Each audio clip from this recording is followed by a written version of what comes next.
Lecture 7.2, Divider Rules for Resistive Elements.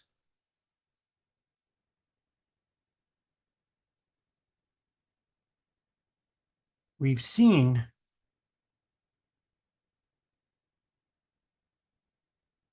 geometrically why voltages are divided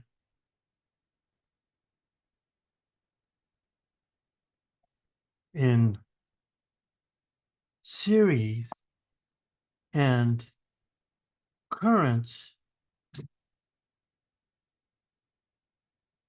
are divided in parallel.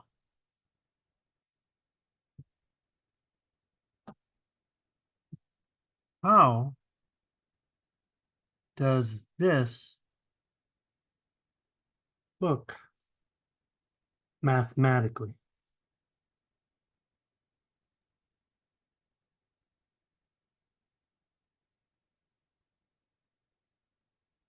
The answer is divider rules.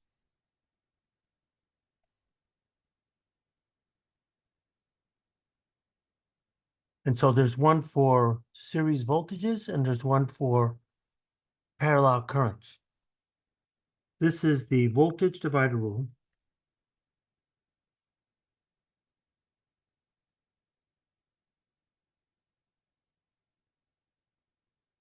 Which I typically call VDR. This is a very powerful little rule here. Very, very powerful. So for a series circuit,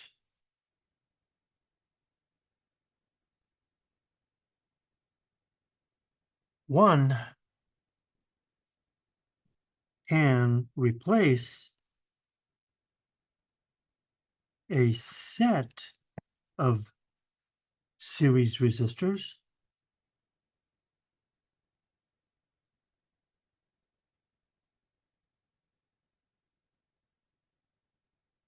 into one equivalent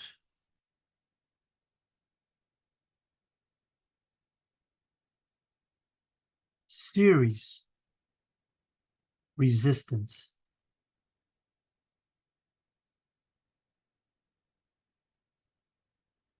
R series. This means one cannot tell the difference between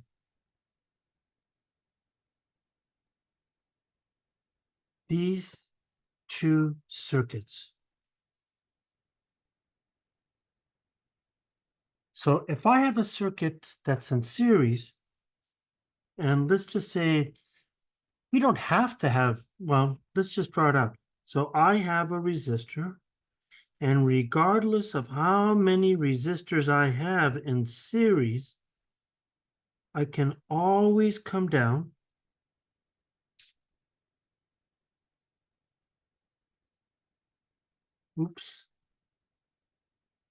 and create a circuit that looks like this, where I have,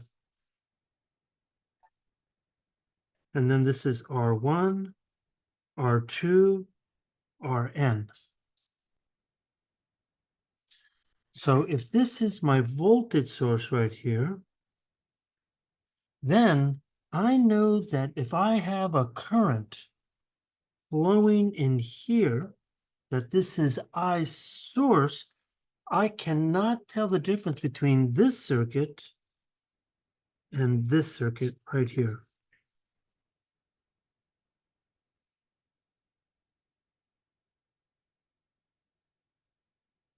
So now I could then say, so I can't tell the difference between these two circuits.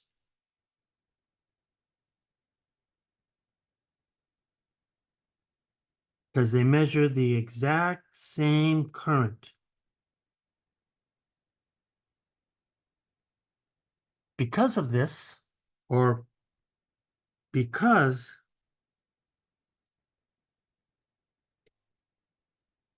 series elements have the same currents, we can rewrite the currents using Ohm's law. So I know that I have a source current, and I know that I could have a current I1, and I know I can have a current I2, but I can also have any current that's in series be equal to each of these. So now if I go into Ohm's law, then it reads here that the source divided by the series resistance is then going to also be equal to the voltage of 1 divided by its resistance, the voltage of, oops, wrong color. How about we do this? The voltage of 1 divided by its resistance, the voltage of 2 divided by its resistance, and then we could just keep following the sequence here until we get to the nth resistor. So now I'm just going to solve for delta Vn.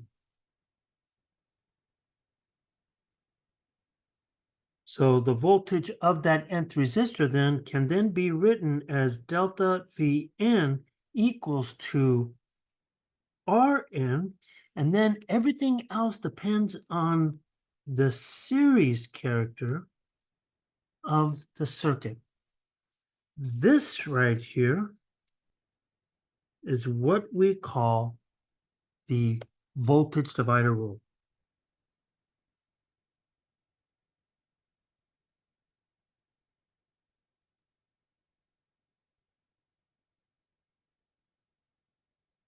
VDR. So let's unfold some of this here. So let's make a remark.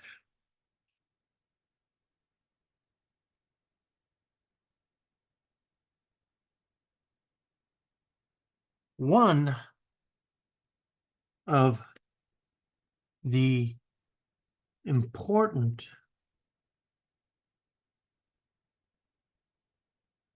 revelations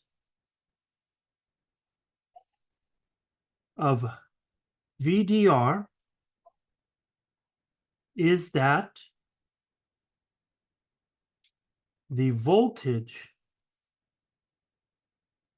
across a resistor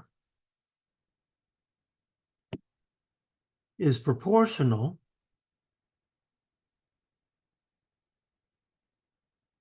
to resistance. Now note that we knew that from Ohm's law, but this is different, and you'll see why it's different. Because if we have a larger resistance, then that tells us that we're going to get a larger voltage drop. So just by looking at the circuit, you're going to tell where the voltages are going to be lying at. So this tells us that if I have a big resistance, that's going to give me a big voltage drop. On the other hand, if I have a smaller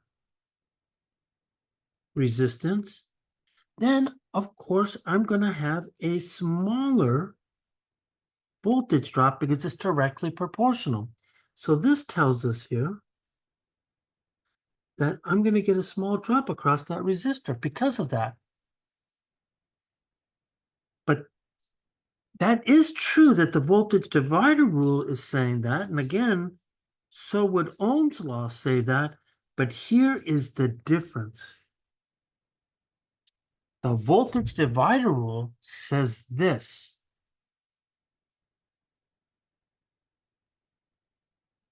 It says that if I take the series resistance and I divide it into the resistance, now no, voltage is proportional to the resistance. This tells you the fractional percentage of resistance relative to Rn versus the whole resistance R series. This is what's important about the voltage divider rule right here. And so to get a sense of this, let's look at an example.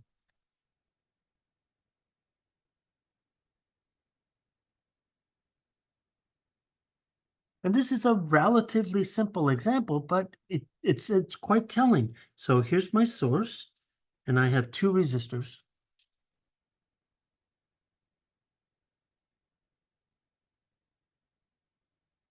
And so I'm going to give them nice values to make the point a little bit clearer. And you'll see that this is 2 ohms, this is 4 ohms. And so then I have my source right here. And so if I look at my source without any numbers, I could tell you what's going to happen. So the first thing that we'll see here is that we have R series is in a combination of 2 plus 4, which is now 6 ohms. That's what it tells us. So now let's look at the percentage. In this situation, if I look at the ratio of R series to R1, this gives me 2 over 6, which is equal to 1/3. That tells me that R1 is going to take 33% of the source's voltage. And you could imagine that if I look at R2, it's got to be larger because it's a larger resistance. So in this case, this is 2/3. So that means this is going to get 67% of the source voltage. So now let's pick not so nice numbers and let's see what actually happens here. So if I do the same kind of thinking here, I'm going to do this example. And it's going to read like this. It's going to say determine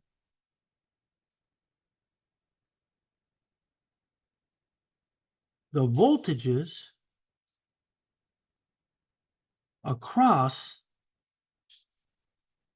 each resistor. And in this case, we're going to have 1, 2, 3. And let's draw this circuit out. So I imagine that we have 3 resistors. So let's go and draw them out.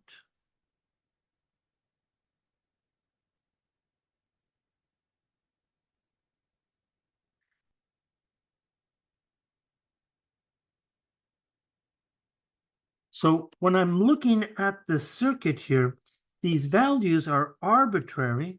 So when I was writing this up, I just picked numbers that just popped into my head. So this was 3 ohm, and then I just started doubling them.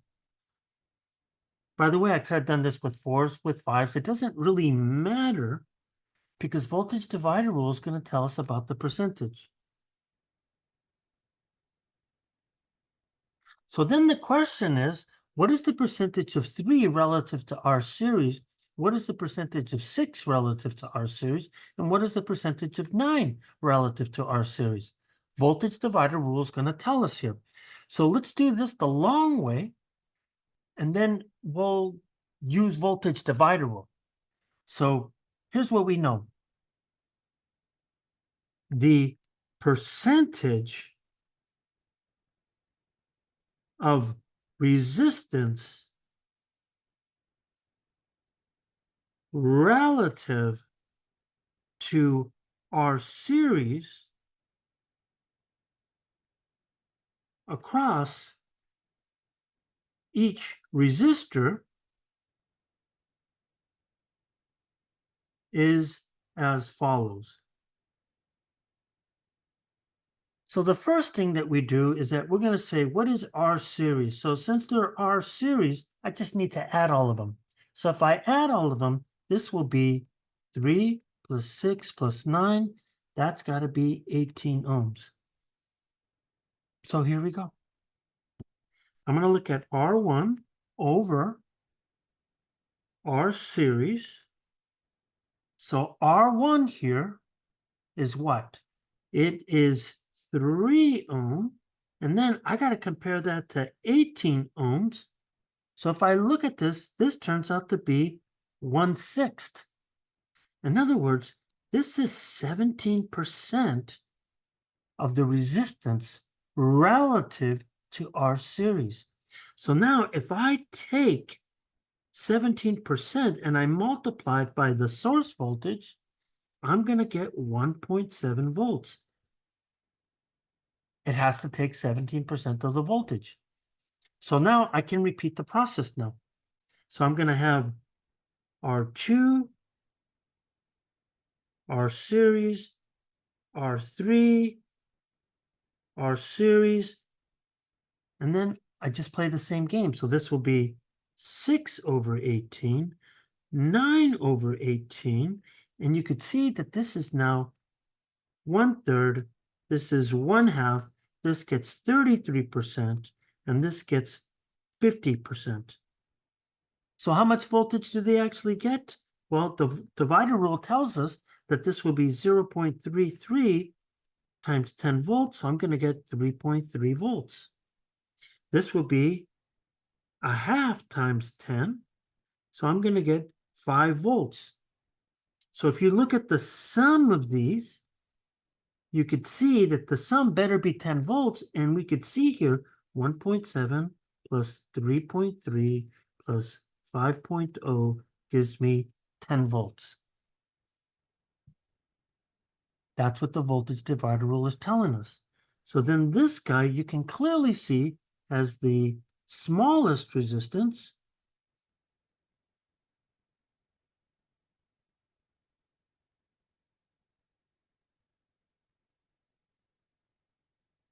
So then it has the smallest voltage across that element. This guy has the largest resistance. So that's going to tell you that it has the largest voltage. But what does the voltage divider rule tell you? Well, just following the circuit and you doing the voltage divider rule, here's what the voltage divider rule tells us here. So using VDR, it calculates these exact same values. But it's given it to you in a very nice package. So according to voltage divider rule, if I want the voltage of 1, it's got to be R series divided into R1. times my source voltage, which then means that it's got to be 18 ohms divided into 3 ohms times 10 volts, I then get 1.7 volts as expected. And if I do the same thing with these others, right, it's all the same thing. I'm just going to give you the final values. This will then be 3.3 volts. This will be 5.0 volts. So if I look at this picture-wise, what do we actually see? Well, we have a source. And when I'm looking at the source, we know that this source has a height of 10 volts. So then it tells us that the drops have to be according to the size of their resistance. So this guy, the first one, R1, is a little tiny one. R2 is about the twice that. And then R3 is about, it's not twice that, but it's definitely bigger.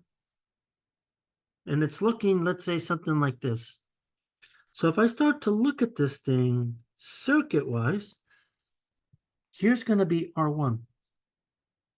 So what does R1 tells us? It tells us that the drop across this resistor is going to be this voltage, and that voltage is going to be 1.7 volts. So now I go to the next resistor, and that one has a bigger resistance. So therefore, that drop has to be larger. And in this case, it has to be 3.3 volts. And if I go to the last resistor, R3, well, that has to have the biggest drop of all. And this, therefore, it gives you 5 volts. So you could see how the depth of these are falling. And again, this is the smallest because it has the smallest resistance. This is the largest because it has the largest resistance. Now, let's go to the next current divider rule. So this is the current divider rule.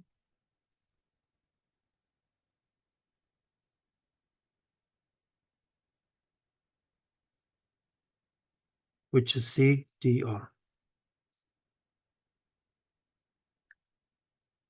So this is similar to deriving voltage divider rule. Okay, so this is similar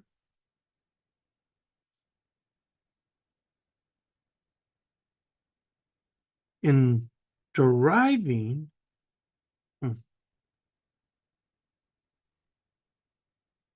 VDR, but now we have a parallel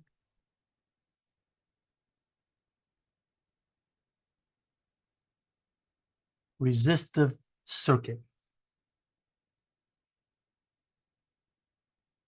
where there is the equivalent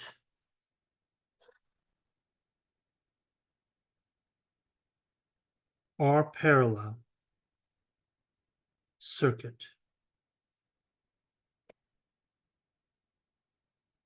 That means I can't tell the difference between each of these circuits here. So if I look at this thing, I'm really saying something like this.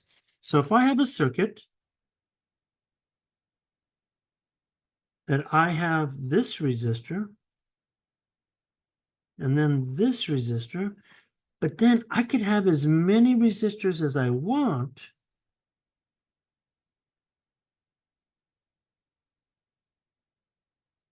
So if I call this guy R1, I'm going to call this R2, and I'm going to call this Rn.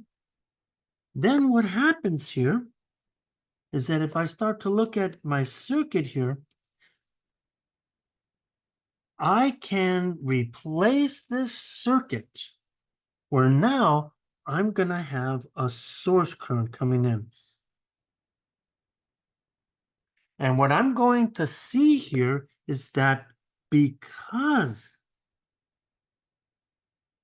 there is only two nodes in this circuit, we know that they have only one voltage that describes all of them. So if that's ground and this is V source, then I can replace this very circuit with this guy right here. And I can't tell the difference between this circuit and the other circuit. And the way we say that is it has the same terminal behavior. So this guy still has my source. It still has the same voltage drop as the previous circuit. Everything is identical, but now the one on the right, the equivalent circuit, is easier to deal with. We're interested in the current divider rule. So what does the current divider rule mean? It means here that if I have a current here, and then I have a current here, and I have another current here, I can relate all of these using a basic comparison of these two circuits. So then we say that parallel elements have the same voltage or voltages, which we can relate to voltages. To voltages using Ohm's law. So in other words, I have a source voltage. Here's my source voltage.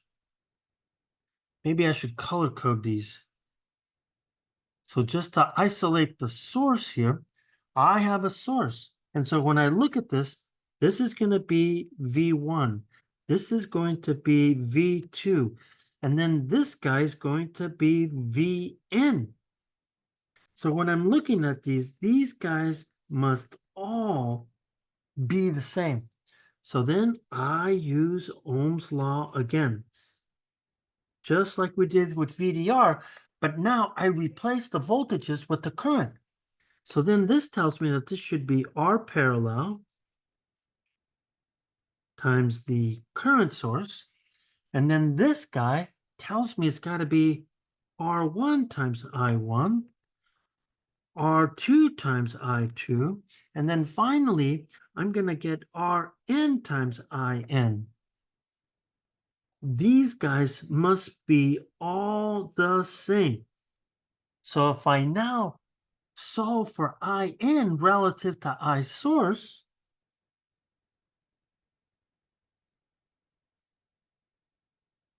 then I'm going to find that I'm going to get In is then going to equal to R parallel divided by Rn. And you know what? If I'm color coding these, that should be consistent. So I should come in here and just try to relate the same quantities again and again relative to the source current. This little handy relationship is called the current divider rule.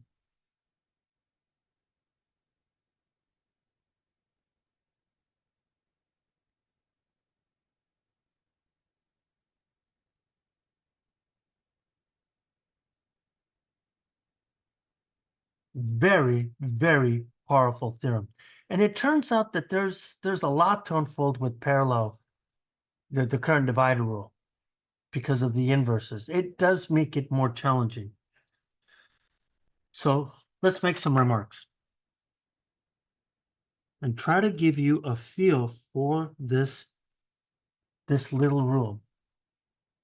The first thing that you should note is that one can really see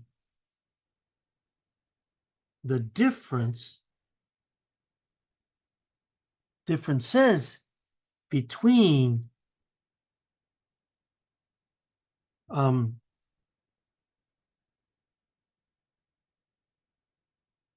series and parallel divider rules.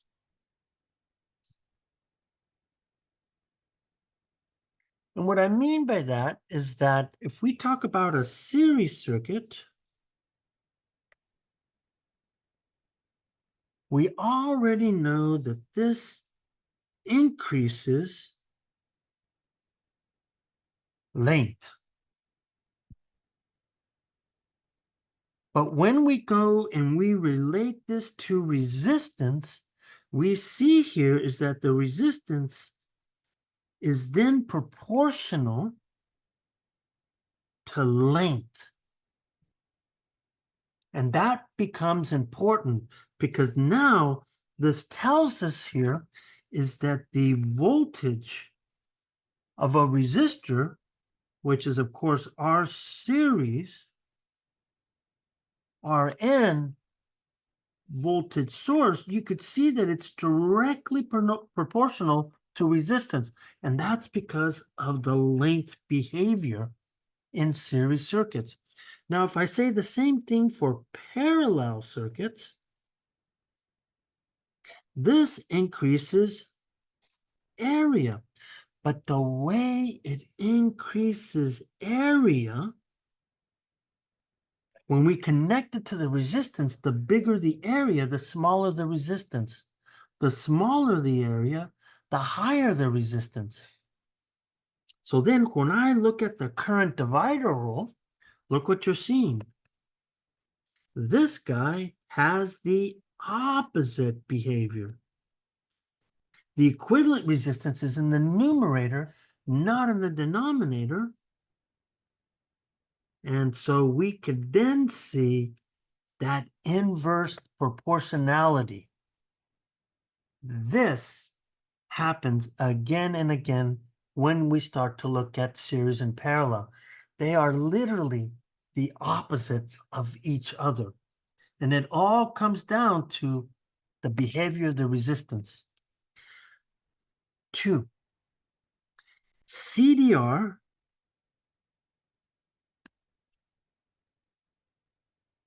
similar to VDR shows the current is inversely proportional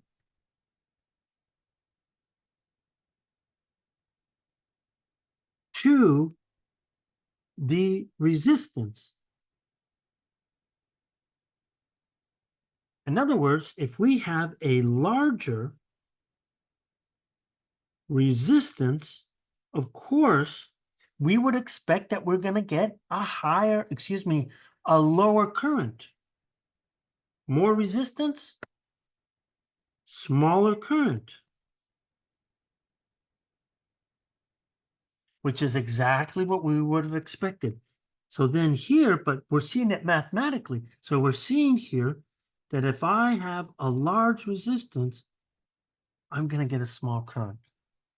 On the other hand, if I have a smaller resistance, there's less to impede. So therefore, I'm going to get a larger current. So this tells me here, so if I have just a tiny little resistance, I'm going to get a large current. Well, that's just the definition of resistance. The detail here is now we are seeing it mathematically. And it's agreeing intuitively what we would have expected. So again, what's the power of the current divider rule? The power of CDR is the ratio of R parallel divided into Rn. This gives us the percentage of resistance relative to all of the resistance in R parallel.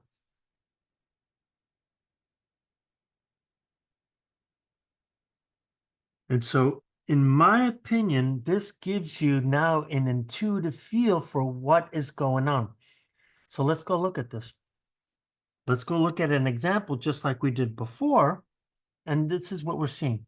So imagine that we start off with a nice example. And we used 2 and 4 before. Let's use those nice numbers again. Let's see if it makes any sense. So I have a circuit.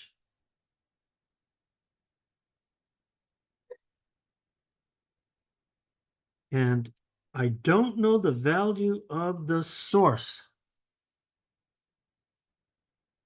But this is what I am going to know. I know that if I have 2 resistors in parallel,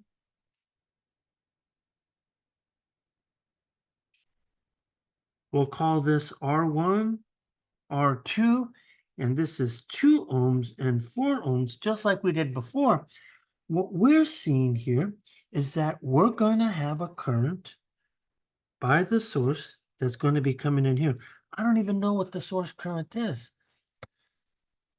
So the first thing that we need to do is that we need to calculate R parallel. So what do I know? I know that because this is in parallel, I'm going to go R parallel. We add the inverses of these guys. And when we do, we then get R parallel equal to 4/3 ohm. And it's not surprised because if you look at the inverse, it's a half plus a quarter. That's going to give you 3/4. Then I got to take the inverse. I get 4/3. So now let's put that together. So if I look at the ratio of R parallel over R1 and R parallel over R2, what are we seeing? Well, the parallel resistance is always the same. It's always 4/3.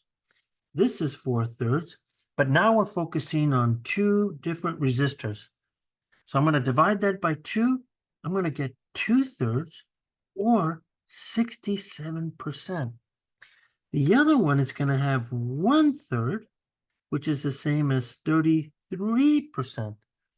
So that means the smaller resistor is going to have, because it's half the size, is going to get double the current. The resistor 4, because it's twice as big, is going to get half the current. That's what that percentage is telling us. Now, let's use the current divider rule on 3 resistors to make sure that we were getting numbers that we expect here. So in this case here, we're not going to have nice numbers. So we want to determine the currents through 3 resistors, R1, R2, R3. So what's the circuit look like? I have my source here. Now I have R1, R2, R3.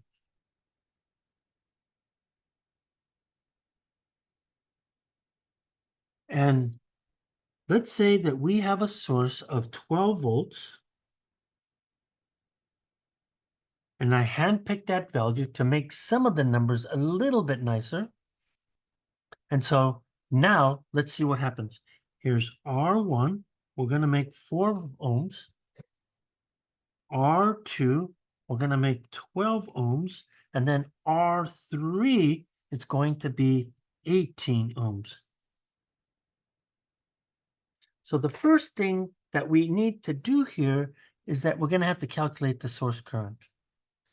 So if I calculate the source current, it's typically easiest to use this circuit right here, where this is R parallel, and then this is going to be 12 volts.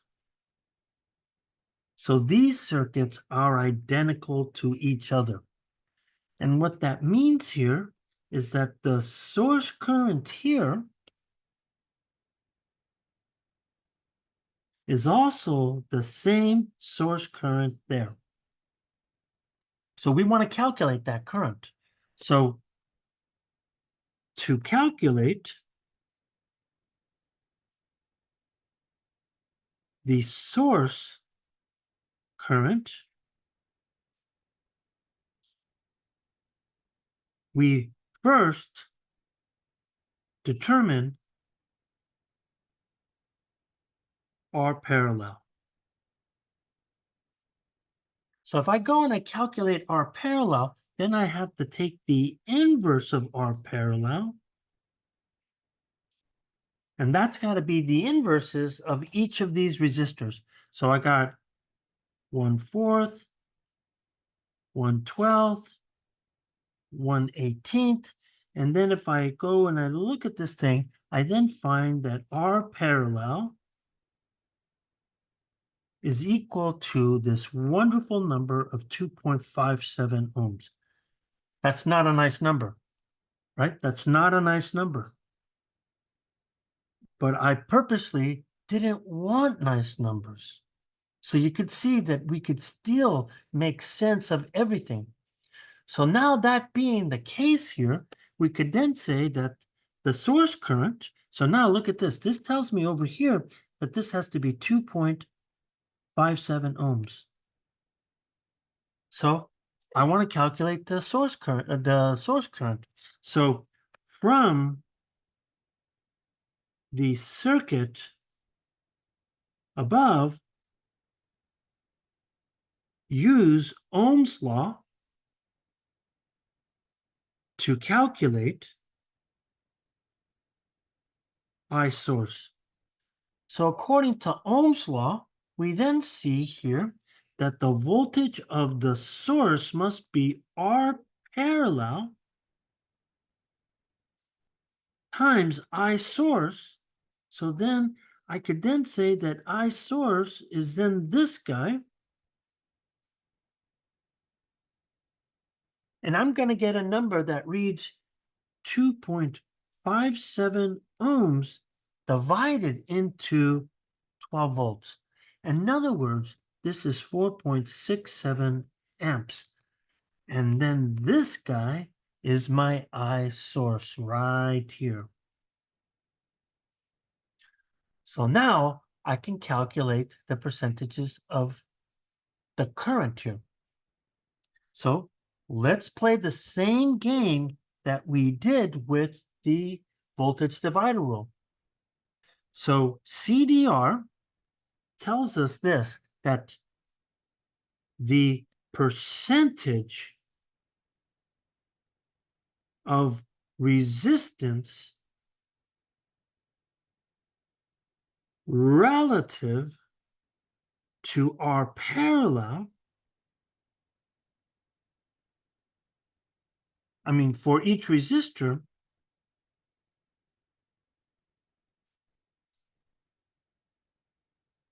is then going to be this. So for the first resistor, we're going to have R parallel divided by R1. And in each of these situations, I'm going to get 2.57 ohms. So look what I'm going to do. I'm just going to copy this. So if I come over here and I go, I'm going to copy this and I'm going to paste it right here. Now I'm just going to modify this a little bit and I'm going to call this R2 and R3. So this then becomes 2 and 3. So now look at the resistors. We have resistors 4, 12, and 18. So I'm going to come in here and I'm going to write 4, 12, 18 ohms. So if I calculate these numbers, look what I get. I get 64.3%. I get 21.4%. And I get 14.3%. That's what the percentage is telling us. So now that means here that this is then going to be what? 0.643 times the source current, which is 4.67 amps, and I get 3 amps. If I repeat this process, this will be 0.214 times 4.67 amps. I'm going to get 1.00 amps. And if I get 14.3 times 4.67 amps, I'm going to get 0.67 or 2/3 of an amp. So if I look at this thing here, look what I see. If I sum all of these currents, I'm going to get 3 plus 1 plus 0.67, and that's exactly 4.67 amps. It's exactly what we would have expected. That guy is calculating the percentage, so you could see here is that I have a smaller, right? The smallest resistance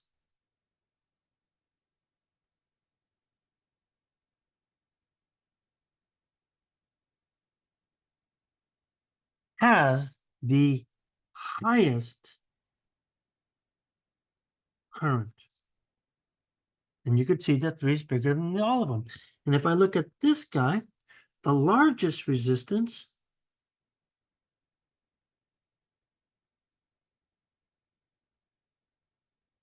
has the lowest current,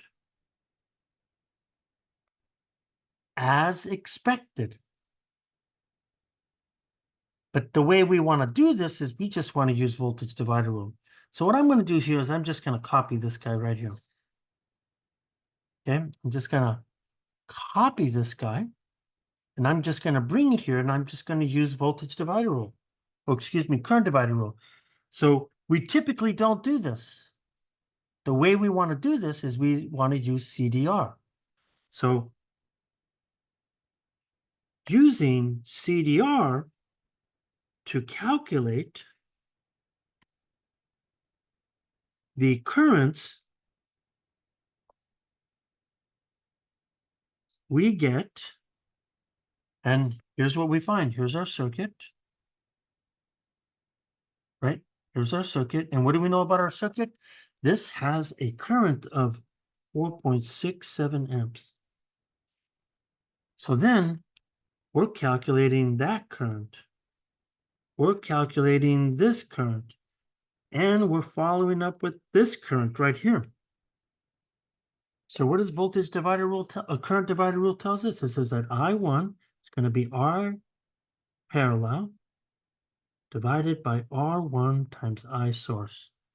So when I look at this thing, I'm going to get that R parallel is always the same, right? It's always 2.57 ohms, and I'm always going to multiply that by 4.67 amps. So what am I going to do? I'm going to copy this because this is the same every single time for each of these resistors. right? So if I'm going to go here, and then I'm just going to modify it. So then if I look at these things, the only thing I change now is just the subscript and the values. So if I repeat this process, I then find that R1 is what? 4 ohms, 12 ohms, 18 ohms. And what am I going to get? 3 amps, 1 amps, and 0.67 amps.